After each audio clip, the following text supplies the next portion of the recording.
পাক কিয়ামতের দিন নিজেই বলবেন, হে দুনিয়ার মানুষেরা, আমি রব্বুল আলামিন পৃথিবীর জমিনে ক্ষুধার্ত ছিলাম, আমাকে কেন খাদ্য দেওয়া হয় নাই? আমি পিপাসার্ত ছিলাম, আমাকে কেন পানি দেওয়া হয় নাই? আমি নিঃস্ব হয়ে গিয়েছিলাম, আমাকে কেন সাহায্য করা হয় নাই? তখন হাসরবাসীরা বলবে, আল্লাহ, আপনি কি পানি খান, আপনি কি খাদ্য খান, আপনি কি পোশাক পরেন, আপনি কি নিঃস্ব হয়ে যান, আপনার কি টাকা পয়সার কি প্রয়োজন? তখন রব্বুল আলামিন হাসরবাসীদেরকে ডাক দিয়ে বলবে, রে হাসরবাসীরা, তোমরা কি জীবনে চোখ দিয়ে কোরআনে পড়ো নাই? আমি আল্লাহ কোরআনের মধ্যে ঘোষণা করে দিয়েছি, ওয়ালা ইয়াহুদ্দু আলা তাআমিল মিসকিন। আল্লাহু আকবার। আমার রব্বুল আলামিন বলেন, ওয়ালা ইয়াহুদ্দু আলা তাআমিল মিসকিন।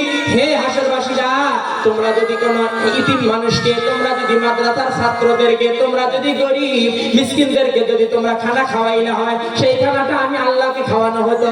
তোমরা যদি কোনো ইতিম মিসকিনকে তোমরা যদি একটা পোশাক দিলে হয়, সেটা আমি আল্লাহকে দেওয়া হইলে হয়। তোমরা যদি কোনো ইতিম মিসকিনকে তোমরা যদি 10টা টাকা দিয়ে সাহায্য করলে হয়, তাহলে সেই টাকাটা আমি আল্লাহ রাব্বুল আলামিনকে দেওয়া হইলে হয়।